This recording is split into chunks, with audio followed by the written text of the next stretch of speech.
다가오는 13일은 제2전공을 신청하는 날입니다. 학우들이 가장 많이 선택하는 이중전공의 경우 명확한 선발 기준이 공개되지 않아 매년 혼란이 가중되고 있습니다. 학생들의 편의를 위해 열람실 좌석 배정 앱이 이번 학기부터 출시됐습니다. 한편에서는 열람실 사석화 문제를 부추겼다는 지적이 나오고 있습니다. 본격적인 대동제 기간에 앞서 지난 2일과 3일에 유니브 엑스포가 개최됐습니다. 진로 고민부터 연애 상담까지 다양한 연합 동아리를 만날 수 있었습니다. 일부 교수들의 교수법이 학생들의 불만을 초래하는 경우가 종종 있습니다. 오는 15일 스승의 날을 맞아 참된 스승의 길은 무엇일지 살펴봤습니다. 학우 여러분 안녕하십니까? 5월 셋째 주 KUTV 뉴스입니다. 첫 소식입니다. 2학년이라면 누구나 고민하는 이중전공. 학생들 사이에서는 합격 기준이 애매하다는 말과 함께 합격 후에도 수업에 제약이 많다는 불만들이 나오고 있습니다. 김자연 기자가 취재했습니다. 중간고사가 끝난 지 겨우 2주가 지났지만 학생들의 학점 고민은 여전합니다. 5월 13일부터 이중전공 신청이 시작되기 때문입니다. 이중전공 제도는 재학기간 동안 제1전공을 이수하면서 타학과의 전공을 동시에 이수하여 졸업 시 2개의 학위를 수여하는 제도로 고려대학교에서 활발히 운영되고 있습니다. 그러나 대다수 학생들은 이중전공을 신청하는 과정에서 그리고 합격 이후 이수하는 과정에서 많은 어려움을 겪고 있습니다. 이중전공 신청 시 일지망 지원자 중 학점 또는 면접으로 선발하는데 합격 가능 학점이 명시되어 있지 않아 주위에서 알려주는 불확실한 정보에 의존해야 하며 정보 부족으로 자신이 원하는 과에 지원하지 못하는 경우도 생깁니다.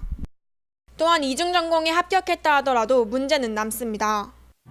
이중전공을 보통 4학기 때부터 시작을 해가지고 전공 필수라고 있는데 2학년 때 보통 듣는 거라서 2학년 쿼터가 제일 많은데 저는 3학년 때 그걸 들으려고 하니까 쿼터가 너무 없어가지고 수강 신청을 하는데도 조금 힘들었어요. 본전공에 비해서 같은 전공 수업 안에서 아는 사람이 좀 제한되어 있고 독강이 엄청 많아서 그래서 시험을 볼 때 어떤 식으로 시험이 나오는지 어떤 문제가 나왔었는지 정보도 전혀 없고 그렇게 팀플을 구성을 할 때도 이게 제약 조건이 많아가지고 이에 대해 학사부에서는 현 이중전공 제도의 문제점을 파악하고 개선하려는 논의가 이루어지고 있다고 답했습니다. 이중전공 신청하는 시기가 3학기 학기 중이에요. 4월 달이면은 그 학생 입장에서 생각하면요. 3학기니까 3학기 때는 이중전공 그과로 신청할 수가 없잖아요. 이렇게 저는 생각이에요. 이렇게 된다면 차라리 수강신청 전에 2학기 성적까지 다 나온 시점에 이렇게 전형까지 끝내버리면은 그 다음 학기 3학기 수강신청 때는 내가 어떤 이중전공이라는 걸 파악한 상태에서 수강신청하는 건 어떤가 생각. 많은 고려대학교 학생들이 이중전공을 선택하는 만큼 끊임없는 문제 파악과 제도 개선이 이루어지길 바랍니다. KUTV 뉴스 김자영입니다. 두 번째 소식입니다. 새로 도입된 열람실 좌석 배정 앱 잘 이용하고 계십니까? 좌석 배정 시스템의 도입과 이용 실태를 이한슬 기자가 취재했습니다. 오늘도 안 학우는 새로 도입된 KU 좌석 배정 앱이 휴대폰에서 작동되지 않아 이용하지 못한 채 열람실로 향합니다. 지난 시험 기간 점심시간에 이미 시스템상으로 중앙광장 지하 열람실과 중앙도서관 열람실이 가득 차 있어서 불편을 겪은 적도 있습니다.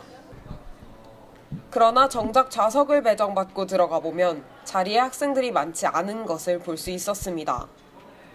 이러한 일이 벌어지게 된 것은 바로 이번 학기부터 도입된 새로운 좌석 배정 시스템 때문입니다. 지난 2월부터 고려대학교 중앙광장, 중앙도서관, 100주년 기념관 열람실에서 모바일 애플리케이션을 통해 좌석을 배정받는 시스템이 도입됐습니다. 앱을 통해 좌석을 선택한 후 20분 내에 인증하면 좌석 배정이 완료되는 이 앱은 노후된 키오스크 이용의 불편을 줄이고자 도입되었습니다. 현재는 안드로이드 버전만 운영을 하고 있고 4월 시험 기간 때 사용량을 보면 3월에는 약 중도간의 경우에는 한 10% 정도 전체 배정량의 10% 정도가 모바일 앱을 통한 이용량이었고 시험 기간 때는 그게 한 17% 정도까지 상승을 했었고요. 이에 대해 인증할 좌석의 QR코드를 미리 찍어놓고 20분마다 좌석을 앱으로 예약하여 자리를 이용하지도 않은 채 선점하는 학생들이 나타날 수 있다는 우려가 제시되었고 실제로도 그러한 경우가 있는 것으로 보입니다. 예약 제도를 어떻게 써야 하는지 아직 잘 파악이 안 됐고 또 예약이 된 자리였는데 막상 거기 가 보니까 사람이 없어서 당황스러웠던. 한편 100주년 기념관 4층에서는 정상적으로 작동되는 키오스크 한 군데에 좌석을 배정받으려는 학생들의 줄이 길게 늘어서 있는 것으로 보아 앱 사용이 보편화되었는가에 대한 의문도 제기되었습니다. 학생들의 편의를 위해 도입된 제도이지만 시스템 도입 후 3개월이 지난 지금 이로 인해 불편을 겪는 학우들은 없는지 시스템이 의도한 바대로 잘 적용되고 있는지 점검해봐야 할 때입니다. KUTV 뉴스 이한슬입니다. 많은 학우 여러분들이 어떻게 하면 대학 생활을 알차게 보낼 수 있을지에 대한 고민이 많으실 텐데요. 5월 2일부터 3일까지 이틀간 고려대학교에서 대학생활 박람회 유니브 엑스포가 열렸다고 합니다. 박소정 기자가 취재했습니다. 지난주 토요일, 일요일 이틀 동안 고려대학교에서 2015 유니브 엑스포가 열렸습니다. 올해로 6회째를 맞이하는 유니브 엑스포는 연합 동아리나 기업 프로그램으로 대표되는 대외 활동, 강연 및 공연, 이벤트, 취업과 관련된 멘토링과 연애 및 진로 찾기 등 대학생활 전체를 담아내는 대학생들의 축제입니다. 여행이나 스포츠나 이런 게 여러 가지가 많아서 제가 택하고 싶은 거 이런 거 설명도 듣고 좋은 것 같아요. 대학생이 주체가 되어 개최하는 행사 중 최초로 서울시의 공식 후원을 받아 여러 기업체와 홍보단 및 동아리가 이번 행사에 참여했습니다. 유니브 엑스포인 만큼 대학 생활에 대한 전반적인 모든 내용을 좀 얻어가실 수 있고요.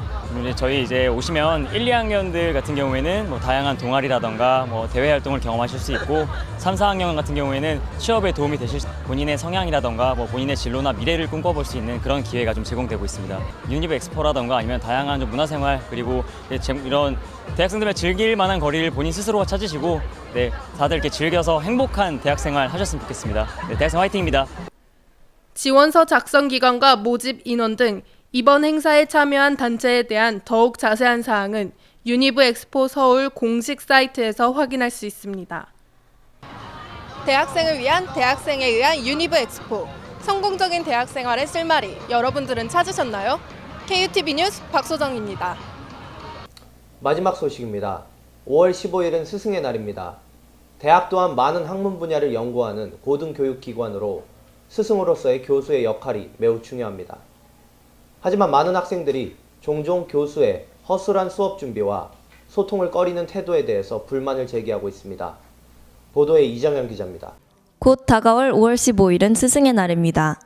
대학 또한 여러 학문 분야를 연구하고 지도자로서 자질을 함양하는 고등교육기관으로 스승으로서 교수의 역할 또한 중요합니다. 그러나 많은 학우들이 종종 교수들의 허술한 수업 준비와 소통을 꺼려하는 태도 때문에 불편함을 호소합니다. 몇몇 교수님들이 학생들을 무시하는 태도나 소통을 꺼려하는 모습을 보이시는데 그럴 때마다 불편함이랑 거리감을 좀 느껴요. 반면 새로운 교수법을 꾸준히 연구하고 적용하는 교수들도 있습니다. 영어교육과의 스톡스 교수는 학생 참여와 교육적 효율을 높일 수 있는 방법들을 수업 시간에 최대한 적용하려 노력합니다.